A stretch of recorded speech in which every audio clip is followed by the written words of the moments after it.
안녕하세요, 여러분. 오늘도 건강한 하루 보내고 계신가요? 혹시 이런 경험 있으신가요?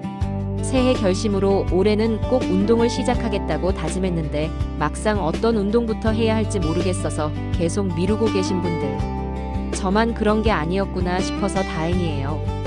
특히 이런 고민 정말 많이 하시죠? 운동을 시작하고 싶은데 걷기부터 천천히 해야 할까? 아니면 바로 달리기에 도전해야 할까? 사실 저도 몇 년 전까지만 해도 정말 많이 고민했거든요. 주변 친구들은 달리기가 더 빨리 살 빠진다, 땀을 많이 흘려야 운동한 보람이 있다고 하는데 막상 운동화 끈을 메고 밖으로 나가려니까 이거 진짜 힘들겠다 싶더라고요. 그렇다고 그냥 걷기만 하자니까 뭔가 충분하지 않은 것 같고, 이 정도로 정말 효과가 있을까? 다른 사람들 눈에는 너무 가벼운 운동 아닐까? 하는 의문이 계속 들더라고요. 더 웃긴 건 인터넷에 검색해보면 더욱더 복잡해져요. 어떤 사이트에서는 무조건 달리기가 최고, 칼로리 소모량이 2배라고 하고, 다른 곳에서는 걷기만으로도 충분하다, 부상 위험도 적다고 하고, 유튜브에서도 마찬가지예요. 어떤 트레이너는 고강도 운동을 강조하고 또 다른 전문가는 저강도 꾸준함이 답이라고 하니까 정보가 너무 많다 보니까 오히려 더 헷갈리고 선택장애만 심해지더라고요. 그래서 결국 내일부터 시작하자가 계속 반복되고 어느새 몇 달이 지나가 버리는 이런 경험 여러분도 있으시죠? 그래서 오늘은 바로 이 궁금증을 속 시원히 그리고 명확하게 해결해 드리려고 해요. 걷기와 달리기 각각의 장단점은 물론이고 여러분의 나이, 체력, 생활 패턴, 그리고 목표에 맞는 최적의 선택까지 함께 알아보겠습니다. 우선 걷기든 달리기든 둘 다 훌륭한 유산소 운동이라는 점부터 말씀드릴게요. 그런데 혹시 유산소 운동이 정확히 뭔지 아시나요? 간단히 말하면 심장 박동수를 올리고 평소보다 조금 더 깊게 숨을 쉬게 만드는 운동이에요. 별거 아닌 것 같지만 이 작은 변화가 우리 몸에 정말 놀라운 변화를 가져다 준답니다. 유산소 운동이 우리 몸에 주는 선물들을 한번 자세히 볼까요? 먼저 심혈관 건강이에요. 심장병, 뇌졸중, 당뇨병 위험을 크게 낮춰주거든요. 특히 현대인들이 가장 걱정하는 고혈압, 이것도 꾸준한 유산소 운동으로 자연스럽게 안정시킬 수 있어요. 약에만 의존하지 않고도 말이죠. 그리고 수면의 질, 이건 정말 실감나는 부분이에요. 운동을 시작하고 나서 오늘 왜 이렇게 잠이 잘 와? 하신 경험 있으실 거예요. 깊은 잠을 자게 되니까 아침에 일어날 때도 훨씬 개운하고요. 멘탈 헬스 측면에서도 정말 대단해요. 우울감이나 불안감을 줄여주는 건 물론이고 스트레스 해소에도 탁월하거든요. 힘든 하루를 보낸 후에 한번 걸어보세요. 머리가 정말 맑아지는 걸 느끼실 거예요. 특히 기억력과 집중력 향상, 이건 학생들이나 직장인들에게 정말 중요한 부분이죠. 운동 후에 업무 효율이 확실히 올라가는 걸 느끼실 거예요. 실제로 연구 결과에 따르면 꾸준한 유산소 운동이 기억력, 주의력, 정보 처리 속도를 모두 향상시킨다고 해요. 그리고 이건 나이 드신 분들께 특히 좋은 소식인데요. 치매나 알츠하이머 예방에도 도움이 된다고 해요. 뇌 건강을 지키는 가장 확실한 방법 중 하나가 바로 꾸준한 운동이거든요. 뼈 건강과 균형 감각도 좋아져요. 넘어질 위험이 줄어들고 골밀도도 높아지죠. 특히 여성분들은 폐경 후 골다공증 위험이 높아지는데 운동이 정말 좋은 예방책이 돼요. 그리고 면역력, 요즘 같은 시대에 정말 중요하죠? 꾸준한 운동을 하는 사람들이 감기나 독감에 덜 걸린다는 연구 결과도 있어요. 마지막으로 수명 연장까지. WHO에서는 성인 기준으로 일주일에 150분의 중등도 운동, 그러니까 걷기 같은 걸 권장하거나 75분의 고강도 운동, 달리기 같은 걸 권장하고 있어요. 이 모든 혜택들을 생각해보면 걷기든 달리기든 시작하지 않을 이유가 없죠. 자, 그럼 이제 달리기부터 한번 자세히 살펴볼까요? 달리기 하면 뭐가 가장 먼저 떠오르시나요? 힘들다, 숨차다 이런 생각들이 먼저 드실 수도 있는데요. 오늘 달리기의 진짜 매력들을 알고 나시면 생각이 완전히 바뀌실 거예요. 달리기의 가장 큰 장점은 바로 시간 효율성이에요. 현대인들에게는 정말 매력적이죠. 생각해보세요. 하루 24시간 중에서 운동에 투자할 수 있는 시간이 얼마나 될까요? 직장인이라면 출근하고 일하고 퇴근하고 정말 빠듯하잖아요. 그런데 달리기는 정말 효율적이에요. 걷기로 150분 해야 할 운동을 달리기로는 75분만 해도 같은 효과를 볼 수 있거든요. 평일에는 20에서 30분씩만 뛰어도 충분해요. 아침에 일찍 일어나서 짧게 뛰고 샤워하고 출근하시는 분들 많이 봤을 거예요. 그리고 칼로리 소모량. 이건 정말 놀라워요. 구체적인 숫자로 보면 더 실감이 나는데요. 몸무게 70kg 정도 되는 분이 30분 뛰면 무려 453칼로리를 태워요. 이게 어느 정도냐면 치킨 한 조각 정도의 칼로리거든요. 반면에 같은 시간 걸으면 261칼로리예요. 거의 2배 차이가 나죠. 다이어트가 목표인 분들에게는 정말 매력적인 숫자일 거예요. 그런데 달리기의 매력은 여기서 끝이 아니에요. 연구 결과들을 보면 정말 흥미로운 사실들이 많거든요. 먼저 수명 연장 효과.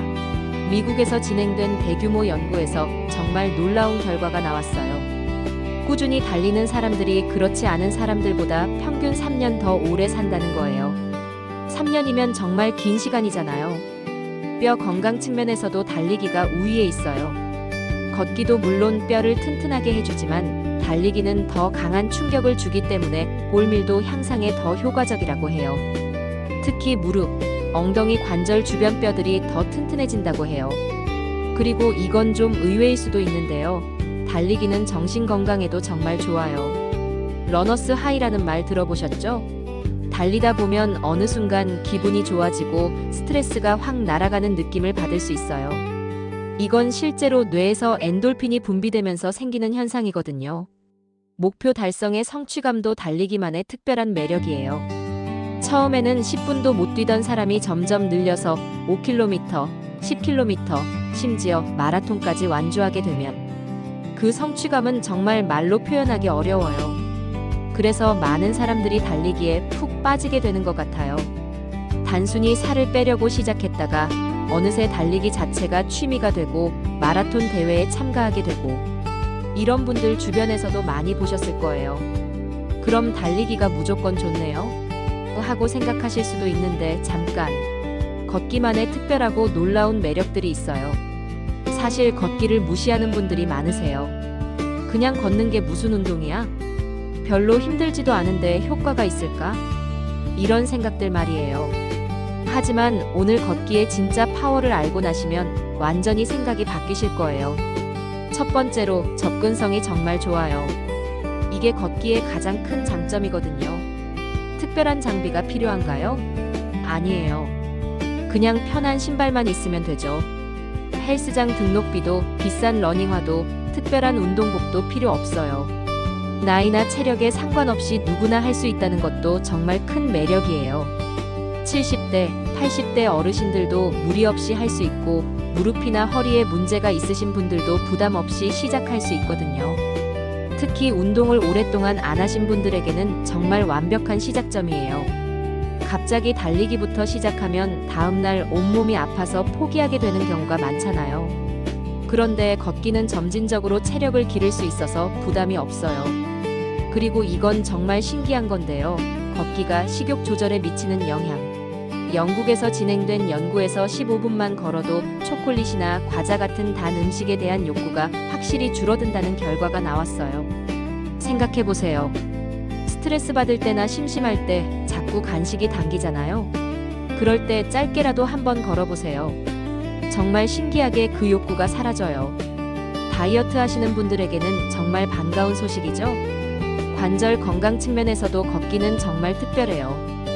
관절염 있으신 분들이 운동하면 더 아플까봐 걱정된다고 하시는데 오히려 적당한 걷기는 관절을 부드럽게 움직여주면서 통증을 줄여준다고 해요.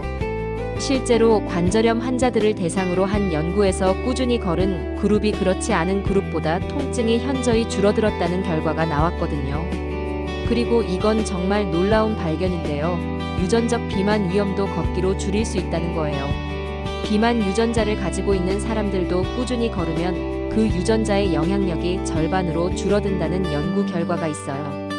타고났으니까 어쩔 수 없다고 포기하실 필요가 전혀 없다는 뜻이죠. 면역력 향상 효과도 정말 인상적이에요. 1000명 이상을 대상으로 한 연구에서 하루 20분씩 주 5일 이상 걷는 사람들이 주 1회 이하로 운동하는 사람들보다 병가를 43%나 적게 냈다고 해요. 감기나 독감에 덜 걸린다는 뜻이거든요. 요즘 같은 시대에 정말 중요한 부분이죠. 그리고 걷기는 정신 건강에도 정말 좋아요. 달리기처럼 극적인 변화는 아니지만 은근하고 지속적인 효과가 있어요. 특히 자연 속에서 걷기는 스트레스 호르몬인 코르티솔 수치를 낮춰주고 우울감도 줄여준다고 해요. 무엇보다 걷기는 지속 가능한 운동이에요. 평생 할 수 있는 운동이라는 뜻이죠. 나이가 들어도 체력이 떨어져도 계속할 수 있어요. 자, 그럼 이제 가장 중요한 질문이에요. 결국 나는 어떤 걸 선택해야 할까요? 정답은 여러분의 현재 상황과 목표, 그리고 개인적인 성향에 따라 완전히 다르다는 거예요. 이건 정말 개인차가 큰 부분이거든요. 먼저 체력 수준부터 생각해 봐야 해요. 솔직하게 자신을 평가해 보세요. 계단 몇 층만 올라가도 숨이 차시나요? 아니면 평소에도 어느 정도 활동적이신가요? 만약 운동을 정말 오랫동안 안 하셨거나 체력에 자신이 없으시다면 걷기부터 시작하시는 게 현명해요. 이건 창피한 일이 아니에요. 오히려 자신을 정확히 아는 지혜로운 선택이거든요.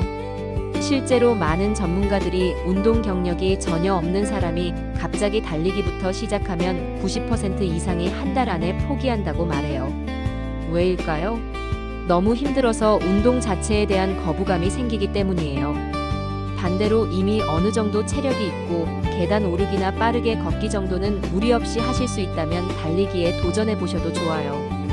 특히 학창 시절에 운동을 했던 경험이 있으시다면 더욱 그렇고요. 나이도 중요한 고려 사항이에요. 20대나 30대라면 회복력이 빠르기 때문에 달리기를 시작해도 부상 위험이 상대적으로 낮아요. 하지만 40대 이후라면 관절 건강을 더 신경 써야 하죠. 이때는 걷기부터 시작해서 점진적으로 강도를 높이는 게 안전해요. 시간적 여유도 정말 중요해요. 나는 정말 바빠서 운동할 시간이 거의 없어라고 하시는 분들 많으시죠? 그렇다면 달리기가 더 효율적일 수 있어요. 30분만 투자해도 충분한 효과를 볼 수 있거든요. 반면에 시간은 여유롭지만 강한 운동을 선호하지 않으신다면 걷기를 오래 하는 것도 충분히 좋은 선택이에요. 1시간 정도 여유롭게 걸으면서 음악을 듣거나 팟캐스트 들으면 정말 힐링이 되거든요. 건강 상태도 반드시 고려해야 해요.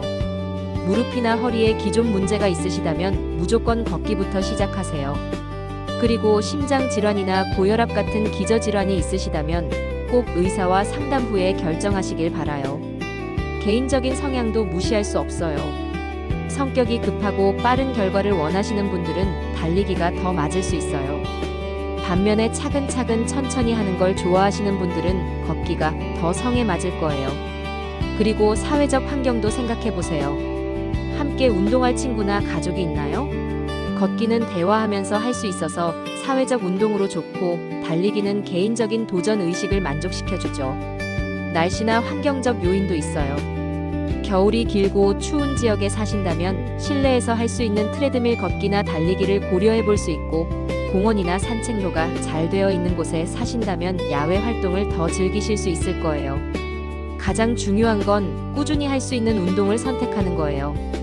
일주일에 한 번 강하게 뛰는 것보다 매일 조금씩이라도 걷는 게 훨씬 좋아요. 그리고 기억하세요. 처음 선택이 영원한 선택은 아니에요. 걷기로 시작해서 체력이 늘면 달리기에 도전할 수도 있고 달리기 하다가 부상이 생기면 걷기로 돌아올 수도 있어요. 유연하게 생각하시면 돼요. 걷기를 하고 있는데 좀 더 강하게 하고 싶어요. 걷기만으로도 달리기 수준의 효과를 볼 수 있을까요? 이런 질문 많이 받거든요. 네, 가능해요. 오늘 알려드릴 꿀팁들을 활용하시면 걷기만으로도 웬만한 달리기 못지않은 운동 효과를 보실 수 있어요. 첫 번째, 경사를 활용하세요. 이게 정말 게임 체인저예요. 평지에서 걷는 것과 언덕에서 걷는 건 완전히 다른 운동이거든요. 연구 결과에 따르면 10% 경사에서 걷기만 해도 평지에서보다 무려 2배나 많은 칼로리를 소모할 수 있어요. 트레드밀이 있으시다면 경사도를 5%부터 시작해서 점진적으로 높여보세요. 야외에서 운동하신다면 계단이나 언덕길을 찾아보시고요. 처음에는 와, 이렇게 힘들어도 되나? 싶을 정도로 효과가 확실해요. 특히 엉덩이와 허벅지 뒤쪽 근육들이 확실히 발달하는 걸 느끼실 거예요. 힙업 효과도 덤이고요. 두 번째, 무게를 추가해보세요. 요즘 러킹이라는 운동이 정말 인기예요. 배낭에 물병이나 책을 넣고 걷는 거거든요. 군인들이 하는 훈련에서 유래된 건데 민간인들 사이에서도 엄청 인기가 많아졌어요. 처음에는 2에서 3kg 정도의 가벼운 무게부터 시작하세요. 생수병 몇 개 정도면 충분해요. 점점 익숙해지면 5kg, 10kg까지도 가능하고요. 웨이트 조끼를 착용하는 것도 좋은 방법이에요. 배낭보다 무게 분산이 잘 되어서 더 편하거든요. 다만 무릎이나 허리에 무리가 가지 않도록 처음에는 천천히 시작하시는 게 중요해요. 세 번째, 속도를 높여보세요. 파워워킹이라고 들어보셨나요? 말 그대로 힘차게, 빠르게 걷는 거예요. 분당 120에서 140보 정도로 걸으면 되는데요. 이 정도면 가벼운 조깅과 비슷한 강도예요. 팔을 크게 흔들면서 보폭을 넓혀보세요. 발 뒤꿈치부터 발가락까지 완전히 굴려가면서 걷는 것도 중요하고요. 처음에는 5분 정도만 파워워킹하고 다시 일반 속도로 걷기를 반복하는 인터벌 방식으로 해보세요. 음악을 활용하는 것도 정말 효과적이에요. BPM이 120에서 140 정도인 음악에 맞춰서 걸으면 자연스럽게 속도가 빨라져요. 네 번째, 인터벌 걷기를 시도해보세요. 5분 일반 걷기, 1분 파워워킹, 5분 일반 걷기 이런 식으로 강도를 변화시켜보세요. 이렇게 하면 심박수 변화가 생기면서 유산소 능력이 크게 향상돼요. 언덕 인터벌도 좋아요. 언덕 올라갈 때는 빠르게, 내려올 때는 천천히 걸으면서 회복하는 거죠. 다섯 번째, 테크닉을 개선해보세요. 올바른 걷기 자세만으로도 운동 효과를 크게 높일 수 있어요. 어깨는 뒤로 젖히고 시선은 정면을 향하고 팔은 자연스럽게 흔들어주세요. 특히 복부에 힘을 주고 걷는 것만으로도 코어 운동이 돼요. 걸으면서 배에 힘을 주는 연습을 해보세요. 여섯 번째, 다양한 지형을 활용하세요. 모래사장, 잔디밭, 자갈길. 각각 다른 근육을 사용하게 만들어줘요. 특히 모래사장에서 걷기는 평지보다 1.5배 정도 더 많은 에너지를 소모한다고 해요. 일곱 번째, 목표를 설정하세요. 하루 1만 보부터 시작해서 점진적으로 늘려보세요. 스마트워치나 만보기 앱을 활용하면 동기부여에도 좋고요. 이런 방법들을 조합해서 사용하시면 정말 걷기만으로도 놀라운 운동 효과를 보실 수 있어요. 무엇보다 재미있게 꾸준히 하는 게 가장 중요하다는 거 잊지 마세요. 자, 이제 정말 중요한 부분을 얘기해 볼게요. 바로 안전수칙이에요. 운동으로 건강해지려다가 다쳤다는 얘기 주변에서 들어보신 적 있으시죠? 정말 안타까운 일이거든요. 조금만 주의하면 충분히 예방할 수 있는 일들이 대부분이거든요. 의료진과의 상담이 최우선이에요. 어떤 운동을 선택하시든 운동을 새로 시작하기 전에는 꼭 의사와 상담하세요. 특히 40세 이후라면 더욱 그렇고요. 나는 아직 젊으니까 괜찮아라고 생각하시는 분들도 계시는데 숨어있는 건강 문제들이 운동을 하면서 드러나는 경우가 의외로 많아요. 고혈압, 당뇨, 심장질환, 관절염. 이런 기저질환이 있으시다면 더더욱 전문의와 상의하신 후에 시작하세요. 의사들이 여러분의 상태에 맞는 운동 강도와 방법을 추천해 드릴 거예요. 워밍업과 쿨다운, 절대 생략하지 마세요. 시간이 부족해서라는 이유로 워밍업을 건너뛰는 분들이 정말 많은데요. 이게 부상의 가장 큰 원인 중 하나예요. 차가운 엔진을 갑자기 최고 출력으로 돌리면 고장나는 것처럼 우리 몸도 마찬가지거든요. 워밍업은 최소 5에서 10분 정도 해주세요. 제자리 걷기, 팔 돌리기, 무릎 올리기 같은 가벼운 동작부터 시작해서 점진적으로 강도를 높여가는 거예요. 쿨다운도 마찬가지로 중요해요. 갑자기 멈추면 혈액순환이 급격히 변하면서 어지러움을 느낄 수 있거든요. 5분 정도 천천히 걷거나 가벼운 스트레칭으로 마무리해주세요. 스트레칭의 올바른 타이밍. 많은 분들이 운동 전에 정적 스트레칭을 하시는데 사실 이건 권장되지 않아요. 운동 전에는 동적 스트레칭, 그러니까 움직임이 있는 스트레칭이 좋고 정적 스트레칭은 운동 후에 하는 게 효과적이에요. 특히 종아리, 허벅지, 엉덩이 근육 스트레칭은 걷기나 달리기 후에 꼭 해주세요. 근육 긴장을 풀어주고 다음날 근육통을 예방하는데 정말 효과적이거든요. 야외 운동 시 안전장비는 필수. 어둠 속에서 운동하시는 분들 정말 많으시죠? 새벽이나 저녁 시간대에 운동하실 때는 반드시 반사 소재가 들어간 옷이나 LED 라이트를 착용하세요. 특히 차량이 다니는 도로 근처에서 운동하실 때는 더욱 주의하셔야 해요. 밝은 색 옷을 입고 가능하면 차량과 반대 방향으로 걸으세요. 날씨도 중요해요. 비 오는 날에는 미끄러짐 위험이 있고 너무 더운 날에는 탈수나 열사병 위험이 있거든요.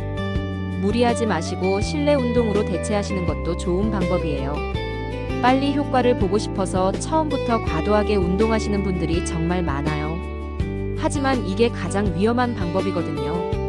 우리 몸이 새로운 운동에 적응할 시간이 필요해요. 걷기라면 첫 주에는 10에서 15분 정도부터 시작해서 매주 5분씩 늘려가세요. 달리기라면 더욱 신중하게 접근하셔야 해요. 걷기와 달리기를 번갈아 하는 것부터 시작하는 게 좋고요. 몸의 신호를 무시하지 마세요. 운동 중에 가슴 통증, 심한 숨가쁨, 어지러움을 느끼시면 즉시 중단하고 휴식을 취하세요. 좀 더 참고 해야 효과가 있을 거야라는 생각은 정말 위험해요. 특히 관절 통증은 절대 무시하면 안 돼요. 운동하다 보면 괜찮아질 거야가 아니라 통증이 있으면 잠시 쉬거나 강도를 낮춰야 해요. 적절한 장비 선택. 신발이 정말 중요해요. 운동화는 6개월에 한 번씩은 교체해 주시고 발에 맞지 않는 신발로 운동하시면 발목이나 무릎 부상의 원인이 될 수 있어요. 안전한 운동이 가장 효과적인 운동이라는 거 꼭 기억해 주세요. 자, 오늘 걷기와 달리기에 대해 함께 알아봤는데 어떠셨나요? 처음에 가지고 계셨던 고민들이 조금이라도 해결되셨길 바라요. 걷기와 달리기 중에 뭘 선택해야 할까? 라는 질문에서 시작했지만 결국 가장 중요한 건 여러분 자신을 아는 것이더라고요. 기억하세요. 세상에는 완벽한 운동이라는 건 없어요. 오직 나에게 맞는 운동만 있을 뿐이죠. 걷기든 달리기든 시작하는 것 자체가 이미 큰 성공이거든요. 나는 체력이 약해서, 나는 나이가 많아서, 나는 시간이 없어서. 이런 핑계들 이제 그만 내려놓으세요. 오늘 영상을 보신 여러분이라면 분명 자신에게 맞는 방법을 찾으실 수 있을 거예요. 특히 운동 초보자분들께 당부드리고 싶은 건 완벽하게 하려고 하지 마세요. 처음에는 10분도 좋고 15분도 좋아요. 중요한 건 오늘 시작하는 거예요. 내일도 하고 모레도 하다 보면 어느새 몸이 변하고 있는 자신을 발견하게 될 거예요. 그리고 중간에 쉬는 날이 있어도 괜찮아요. 완벽한 사람은 없거든요. 하루 못했다고 해서 자책하지 마시고 다시 시작하면 되는 거예요. 운동은 마라톤이지 단거리 달리기가 아니니까요. 저도 처음에는 정말 많이 고민했어요. 이렇게 해도 되나? 효과가 있을까? 하면서 망설이고 또 망설였죠. 그런데 지금 생각해보니까 그 고민하는 시간에 그냥 시작했으면 벌써 많이 발전했을 것 같아요. 여러분도 더 이상 고민만 하지 마시고 오늘부터 시작해보세요. 거창한 계획 세우지 마시고 운동화 끈만 매고 밖으로 나가보세요. 10분이라도 좋으니까 걸어보시거나 5분이라도 뛰어보세요. 그리고 무엇보다 재미있게 하세요. 운동이 의무나 숙제가 되면 오래 지속하기 어려워요. 좋아하는 음악 들으면서 친구나 가족과 함께 아니면 혼자만의 시간을 즐기면서 자신만의 방법을 찾아보세요. 계절이 바뀌고 몸이 변하고 체력이 늘어가는 과정들을 천천히 즐겨보세요. 운동을 통해서 얻는 건 건강한 몸만이 아니에요. 자신감도 얻고 스트레스도 풀고 새로운 사람들도 만나게 될 거예요. 혹시 운동하시면서 궁금한 점이나 어려운 점이 있으시면 언제든지 댓글로 남겨주세요. 여러분의 경험담도 정말 듣고 싶고요. 나는 이렇게 시작했다. 이런 방법이 좋더라. 이런 이야기들을 서로 나누면서 함께 응원했으면 좋겠어요. 오늘 영상이 조금이라도 도움이 되셨다면 좋아요 버튼으로 응원해주시고 구독 알림 설정도 꼭 눌러주세요. 앞으로도 여러분의 건강하고 활기찬 라이프 스타일을 위한 실용적이고 재미있는 정보들을 계속 가져올게요. 운동에 관한 다른 궁금한 주제들도 있으시면 댓글로 신청해주세요. 여러분이 원하는 콘텐츠를 만들어드리고 싶거든요. 그럼 오늘도 건강하고 행복한 하루 되세요.